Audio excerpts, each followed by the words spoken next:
신약성경 사도행전 2장 1절에서 13절 말씀까지를 같이 봅니다. 사도행전 2장 1절에서 13절 말씀.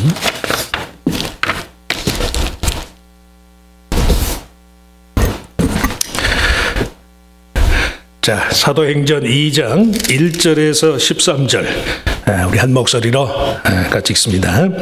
오순절 날이 이미 이름에 그들이 다 같이 한 곳에 모였더니 호련히 하늘로부터 급하고 강한 바람 같은 소리가 있어 그들이 앉은 온 집에 가득하며 마치 불의 혀처럼 갈라지는 것들이 그들에게 보여 각 사람 위에 하나씩 임하여 있더니 그들이 다 성령의 충만함을 받고 성령이 말하게 하심을 따라 다른 언어들로 말하기를 시작하니라.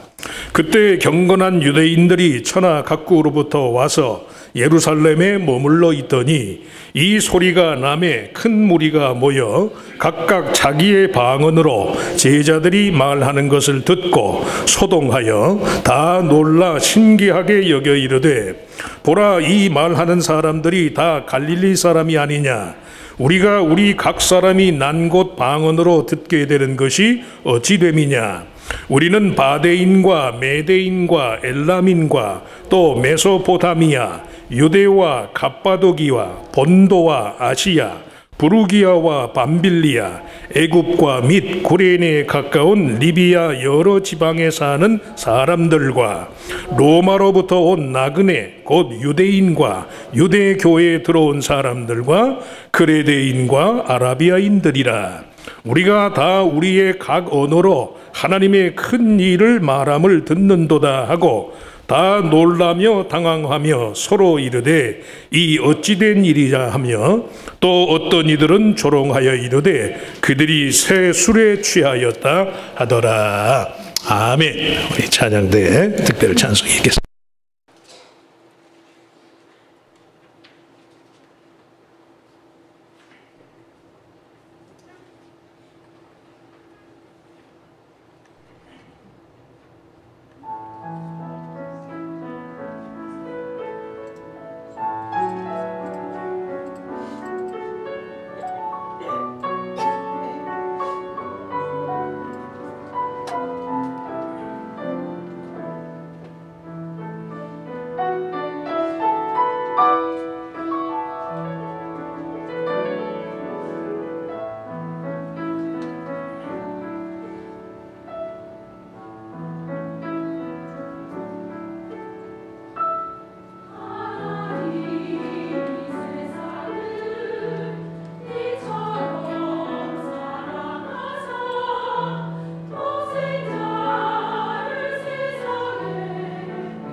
찬양대 두 분의 남자 윤 집사님하고 한 집사님이 아주 고군분투하고 계세요.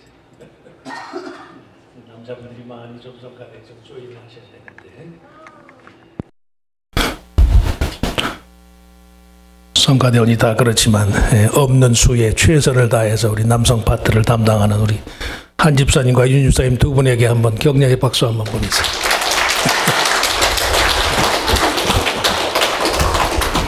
끝까지 하시면 아마 더 좋은 결과가 있겠죠.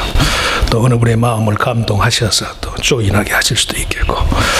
자, 우리 같이 그 말씀을 가지고 오순절의 교회, 오순절의 교회. 말씀한 것처럼 사도행전은 교회의 원형, 교회의 이상을 우리에게 보여주는 것이니까 오늘 읽은 말씀을 가지고 오순절의 교회라는 제목으로 세 가지 교회의 기원, 교회의 상징, 그리고 교회의 사명 세 가지를 좀 말씀하려고 해요. 신약 교회의 생일이 언제냐? 교회가 언제 태어났느냐? 오늘 최소한 우리가 읽은 사도행전 2장에 의하면 신약 교회의 생일은 고대 이스라엘의 3대 절기 중 하나인 오순절. 고대 이스라엘 백성이 출애굽한 후에 가나안 땅에 정착해서 첫 곡식을 수확해서 하나님께 제물로 드리는 절기를 첫 열매를 봉헌하는 그런 계절, 레위기 23장에 그로부터 7주간이 지난 후 50일째 되는 날을 우리가 오순절이다. 영어로 오순절은 50일째다는 의미를 담고 있어요. 매사에 현실 안주적이기 쉬운 가나안의 이교도 문화의 영향력으로부터 이스라엘 백성을 보존하기 위한 그런 하나님의 방편이라고 할 수 있어요.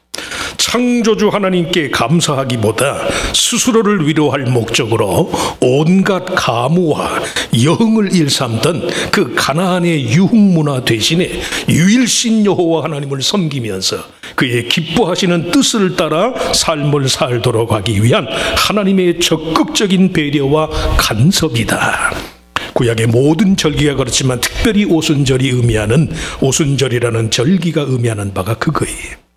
교회는 부활의 첫 열매이신 예수 그리스도를 통해서 주어진 하나님 나라의 의의 열매를 수확하고 결실하는 곳이, 죄의 세력을 이기고 부활하사 승천하신 예수 그리스도의 의와 거룩, 그 영원한 생명의 능력을 심고 거두는 곳이 바로 교회라는 말씀이, 무엇이든지 성도가 하나님이 기뻐하시는 일이라고 여겨지는 그것을 행하고 그것으로부터의 적절한 보람과 결실을 나누는 축하와 향연의 자리이다. 세상은 자기 육체적인 향연을 즐기지만 교회는 하나님 기뻐하는 일을 향연처럼 즐기는 거예요. 그게 교회의 본질적인 모습이에요. 어떤 사람의 교회는 절대 리트리트 센터가 아닙니다. 교회는 오히려 팩토리, 공장과 같고 베이커리, 빵집과 같습니다. 빵을 구워서 만들어내는 빵집과 같은 것이 교회래. 끊임없이 무엇인가를 생산하고 열매를 수확하는 것이 바로 교회여야 한다는 말씀이에요. 왜냐하면 교회는 이스라엘 사회의 오순절, 수확의 절정기에 세워졌기 때문에 오순절이 바로 교회의 생일이며 오순절의 정신이 바로 교회의 기원이에요. 교회가 뭐 하는 곳입니까? 성도들이 즐기는 것입니다. 그 즐긴다는 것이 현실적이고 육체적인 만족이 아니라 하나님께 영광이 되고 하나님을 기쁘게 하는 그것을 기쁨처럼 여기는 곳이, 그것이 바로 교회입니다. 개인적인 얘기를 해서 뭐하지만 이제 둘째까지 한국을 가고 나니까요, 일주일 보내는 게 너무 길어요. 너무. 그래서 앞으로는 좀 교회에서 재밌는 일이 좀 많이 있어야 되겠다. 제 개인적인 바람이에요. 세상 즐거움이 아니라 하나님 섬기는 일로 해서 더 기뻐하고 성도들이 모여서 즐거워하고 그 즐거움 속에 하나님이 영광을 받으시는 그런 기쁨의 교회, 기쁨의 자리에 많이 참여하는 성도들이 되시길 바랍니다. 그러려면 교회 모임에 자꾸 오세요. 자꾸. 아까 말씀한 것처럼 토요일날 오후 4시에도 좀 오시고. 교회의 기원이 그렇다. 교회의 상징, 교회의 예표와 관련된 오순절 성령 강림 사건에 관한 사도행전의 기록에서 가장 중요한 요소는요, 그들이 비로소 말하기를 시작하였다. 11절 말씀에 보면 그레데인과 아라비아인들이라 우리가 다 우리의 각 언어로 하나님의 큰 일을 말함을 듣는도다. 하나님의 큰 일에 대해서 성도들이 말하기를 시작했어요. 하나님의 큰 일이라 함은 36절에 베드로 사도가 설명한 것처럼 너희가 십자가에 못 박은 이 예수를 하나님이 주와 그리스도가 되게 하셨느니라. 이 베드로의 설명 그대로예요. 예수 그리스도가 유대인들의 메시아일 뿐만 아니라 모든 먼데 사람, 우리 주 하나님이 얼마든지 부르신 자들, 이 땅의 모든 족속들의 구주가 되신다는 것을 의미해요. 그것은 구약의 요엘 선지자가 예언한 말씀과도 같아요. 요엘서 2장 28절 29절에 그 후에 내가 내 영을 만민에게 부어주리니 너희 자녀들이 장래 일을 말할 것이며 너희 늙은이는 꿈을 꾸며 너희 젊은이는 이상을 볼 것이며 그때 내가 또 내 영을 남종과 여종에게 부어줄 것이다. 말세의 모든 육체에게 부음받을 하나님의 영, 종족과 문화적인 차이를 초월해서 주의 이름을 부르는 모든 자에게 주어지는 하나님의 구원의 약속, 예수 그리스도의 죽으심과 부활, 승천과 재림으로 완성된 이 사실을 비로소 성도들이 말하기 시작했단 말씀이에요. 성도들의 입에서 예수 그리스도에 관한 하나님의 큰 일이 말하기 시작하면서부터 교회가 태어났어요. 이 말의 전달과 선포를 위해서 성령께서 급하고 강한 바람 같은 소리로 혹은 불의 혀같이 갈라지는 그런 현상들이 나타난 거예요. 모든 시대와 상황을 통틀어서요, 교회의 유일무이의 상징은 예수 그리스도가 주가 되신다. 나도 주인이 아니고 너도 주인이 아니고 우리 모두의 주인은 더 아니고 그리스도만이 주인 되신다. 그리고 그를 믿고 영접하는 모든 육체에게 영생의 은혜가 주어진다는 사실에 대한 분명한 선포에 있다는 말씀이에요. 아무리 성도들이 서로를 칭찬하고 좋은 찬가와 노랫말을 주고받아도 그 속에 예수 그리스도를 통한 하나님의 인류 구원의 사랑의 메시지가 없으면 그건 교회의 상징이 될 수가 없어요. 인간을 죄와 사망의 법에서 구원하시고자 하는 하나님의 큰 사랑에 대한 지적이 없다면 그건 다만 해프닝일 뿐이 해프닝, 말씀 사건이 되지를 못해요. 성령의 충만함에 의해 그리고 성령이 말하게 하심을 따라 마가의 다락방에 모인 120문도들이 말하기를 시작한 이 다른 방언은 분명히 그 당시의 스포큰 랭귀지, 사람들이 사용했던 보편적인 언어의 언어, 분명한 대상, 천하 각국으로부터 온 예루살렘에 유구하던 경건한 유대인들을 전제로 한 말이에요. 오순절에 대한 모세 오경의 의미만을 알 뿐 부활의 첫 열매이신 그리스도의 비달에서 그 수학과 결실의 의미를 알지 못했던 구원받지 못한 유대인들에게 예수 그리스도 안에서 하나님이 행하신 큰 일을 알리기 위해서 전해진 그런 말씀이었단 말씀이에요. 그래서 교회가 정상적으로 작동을 하려면요, 성도들의 입에서 니, 나, 우리가 아니라 그리스도가 나와야 돼요. 그리스도가, 예수 그리스도가 삶의 주인입니다. 그리스도가 나에게 이런 은혜를 주셨습니다. 하나님이 나에게 이런 일을 행하셨습니다. 이런 말들이 나와야 돼요. 급하고 강한 바람, 불의 혀같이 갈라지는 현상은 말 그대로 현상일 뿐이에요. 그것들의 실체는 그리스도가 인류의 구세주이고 그를 믿는 모든 사람들에게 하나님이 영생의 선물을 주시고자 한다. 누구든지 믿는 사람이라면 그리스도를 믿는 자에게 하나님이 지금 당장 영생의 선물을 주시고자 한다. 이 말씀이 선포되어야 한다는 말씀이에요.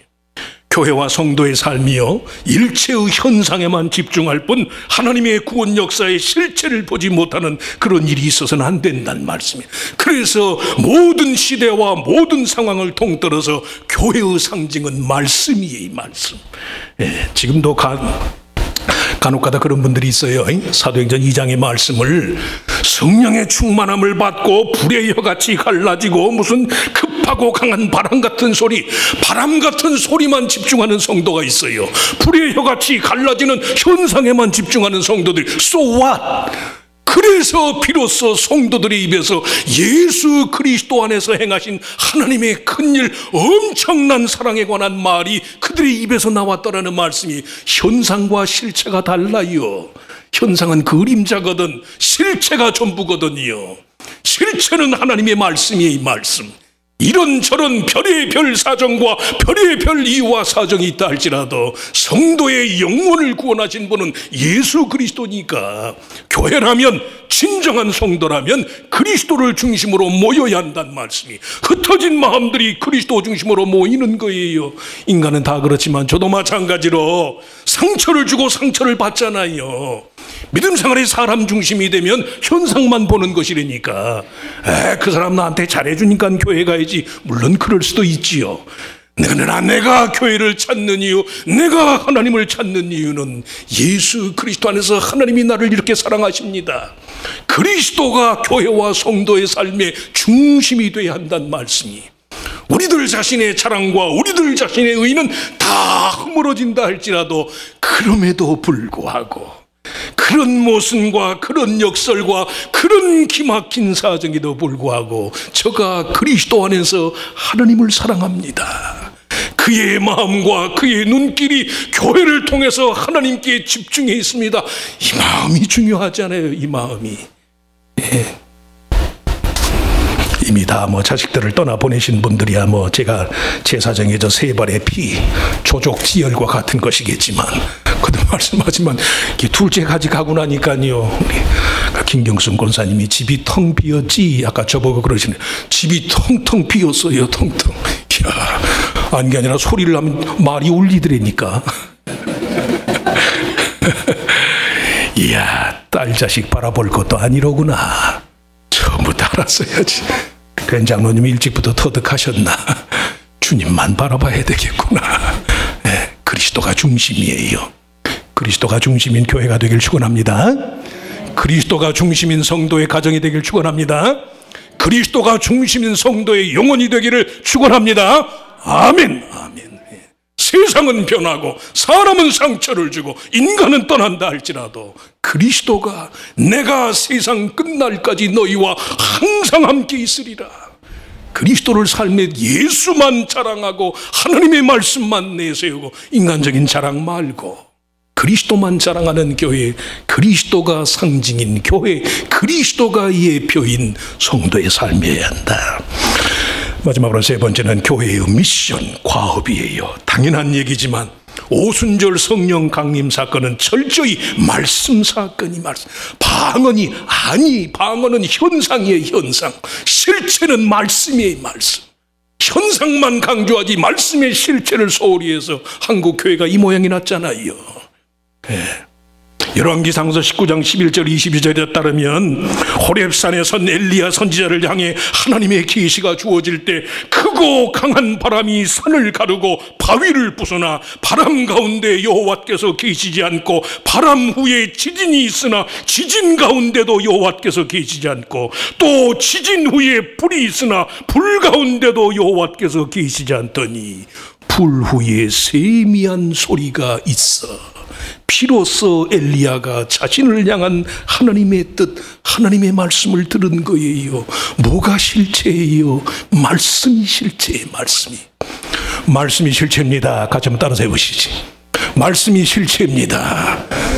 말씀이 실체예요. 말씀이 교회를 존재케 하고 성도의 삶의 가치와 의미를 가능케 하는 가장 중요한 기능이 바로 하나님의 말씀에 있어요. 교회와 성도의 삶이 예수 그리스도를 통한 하나님의 구원의 메시지를 중심으로 삼지 않게 되면 그가 하는 말도 분명하지 않아요.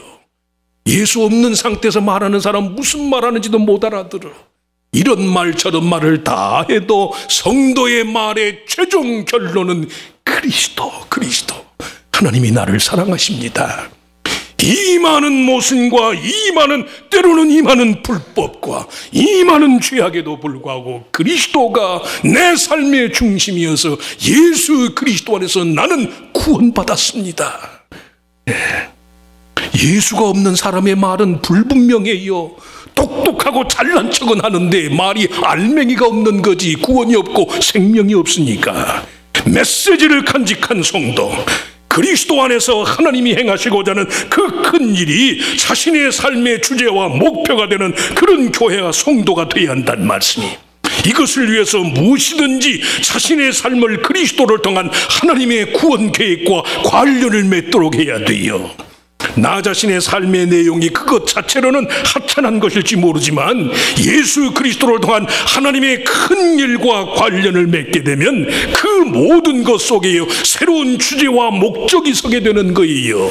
돈이 많아야만 삶의 의미가 있는 게 아니라니까요. 한 푼 없는데도 내 삶이 하나님이 주시는 신령한 의미로 가득할 때가 많아요.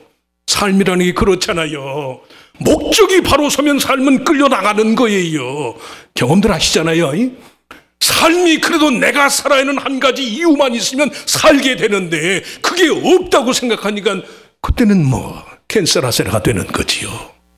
삶의 목적을 정하시라고. 예수 그리스도가 인생의 목적이니까. 우리의 삶이 그것 자체로는 하찮아 보일지 모르지만 그리스도 안에서 하나님이 행하신 이 구원의 큰 일과 관련을 맺게 되면 이 모든 것들 속에 새로운 주제와 목적이 선다는 말씀이, 삶의 모든 요소들을 메시지화하는 것이 중요하다. 오늘도 내일도 하나님의 말씀에 비추어서 아주 작은 것이라도 하나님의 영상의 말씀 안에서 인생 전체의 큰 의미를 발견하는 그런 성도, 말씀, 하나님의 말씀이 성도의 삶의 메시지화 되는 것이 중요하다. 이것을 위해서 결론적으로 세 가지를 반드시 힘써야 돼요. 첫째, 베드로 사도가 설교한 것처럼 회개하여 세례를 받고 죄사함과 성령의 선물을 받아들여라. 사도행전 2장 37절 38절에 보면 그 말씀이 나와요. 그들이 이 말을 듣고 마음에 찔려 베드로와 다른 사도들에게 물어 이르되, 형제들아 우리가 어찌할꼬 하거늘. 베드로가 이르되, 너희가 회개하여 각각 예수 그리스도의 이름으로 세례를 받고 죄 사함을 받으라. 그리하면 성령의 선물을 받으리니. 예수 그리스도의 이름으로 세례를 받는다는 게 무슨 의미겠어요? 물속에 들어가면 내 몸이 다 젖잖아요. 다 예수의 이름으로 자기 삶의 모든 걸 적시라는 말씀이에요. 적세요. 그리스도의 피에 내 모든 걸 다 적시는 거예요. 죄가 있어도 상관없어요. 적시라고, 적시라고. 이것까지도 주님이 십자가에서 해결해 주셨습니다. 육체의 질병만이 아니에요. 마음의 질병이 더 문제예요. 마음의 질병.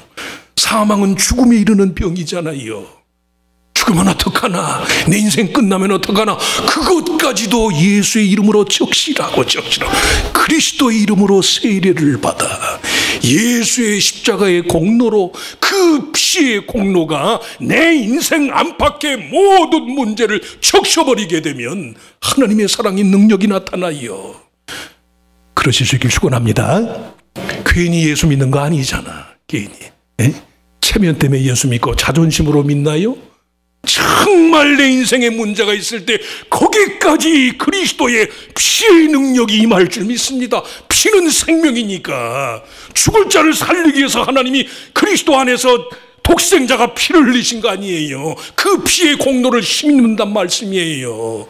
해결되지 못할 게 없지요.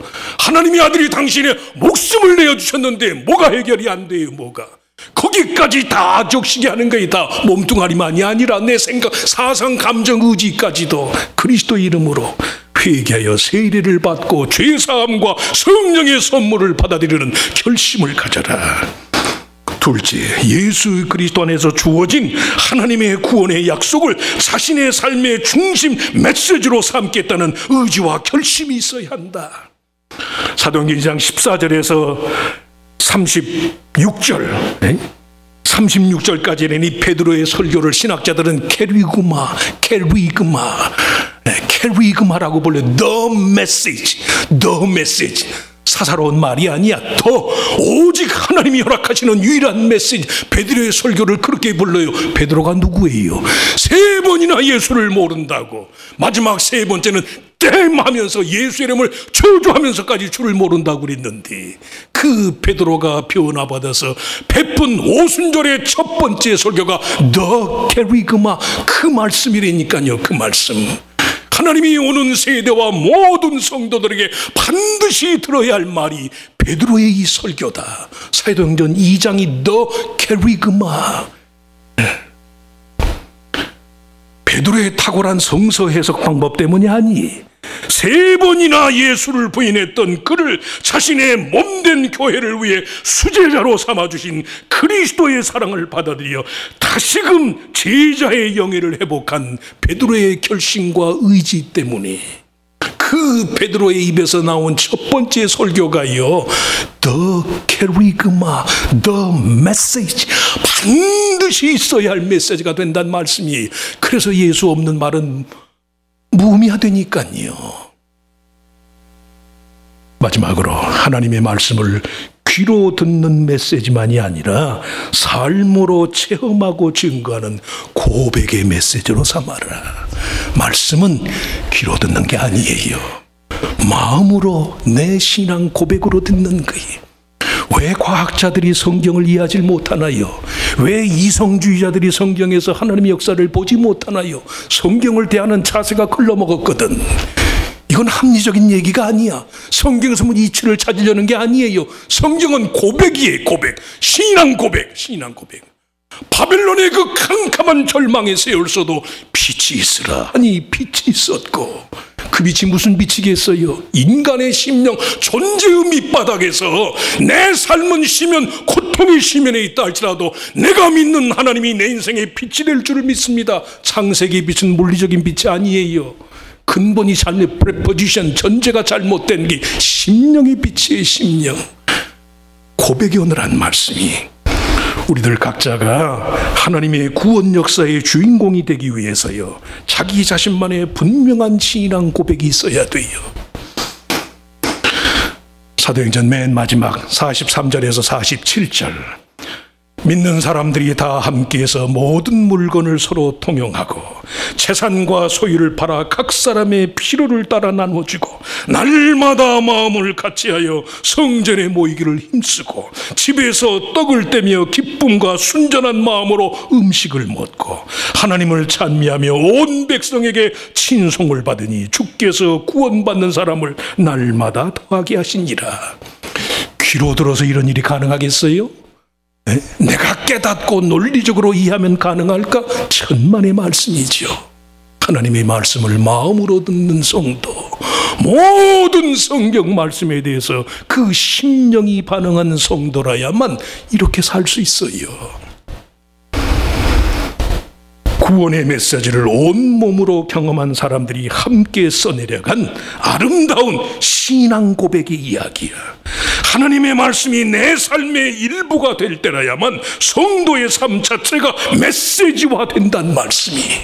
하루를 끝내고 나면 그냥 하루 끝내는 게 아니에요. 하나님의 말씀 안에서 한날의 모든 삶이 정리가 돼요. 책망을 받을 건 받기도 하고 격려를 받을 건 받기도 하고. 부끄러운 이야기지만 지난 목요일까지 눈에서 눈물이 도대체 주체를 못하는 게 주체. 이 자식만큼은 평생 내가 쥐고 살 줄 알았는데 가는걸요.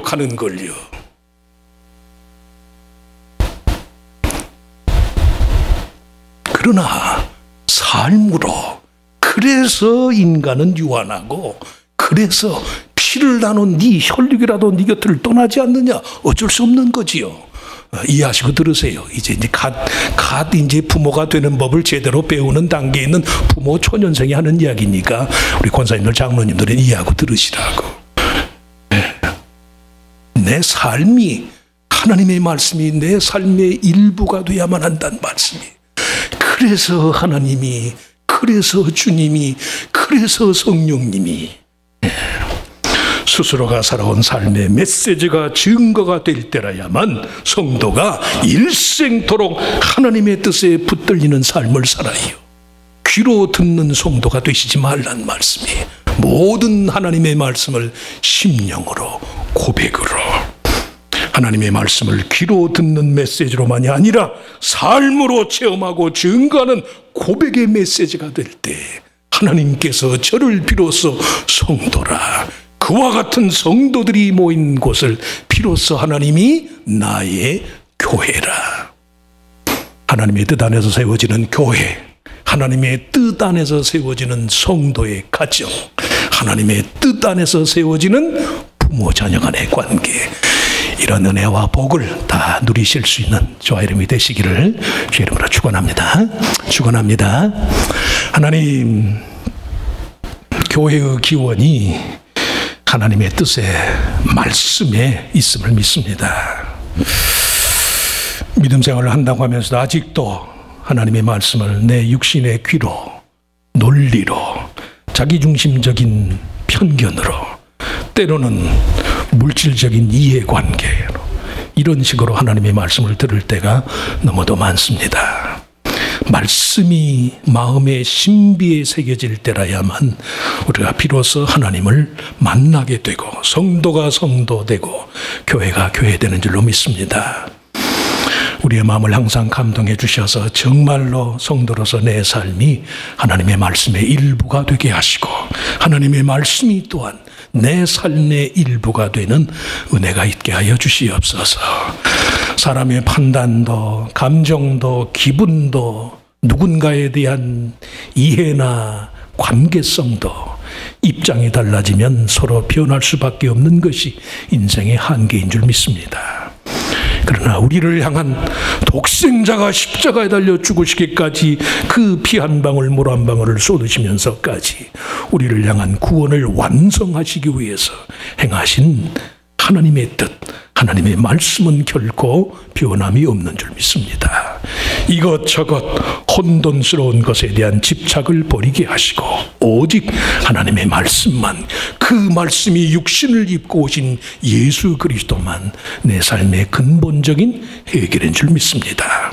나 자신의 심령을 비롯해서 가정도, 사업도, 교회도, 우리의 모든 꿈도 진리의 말씀의 토대 위에 다시 세워가는 우리들 모두가 되게 하여 주시옵소서.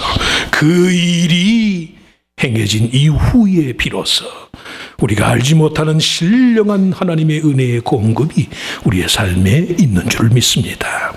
교회와 성도의 심령을 매일매일 회개하고 뉘우치고 말씀 가운데 성령의 능력에 힘입어서 새롭고 온전하게 세워가는 주의 자녀들 모두가 되게 하시기를 바라옵고 감사하며 예수님의 이름으로 간절히 기도하옵나이다.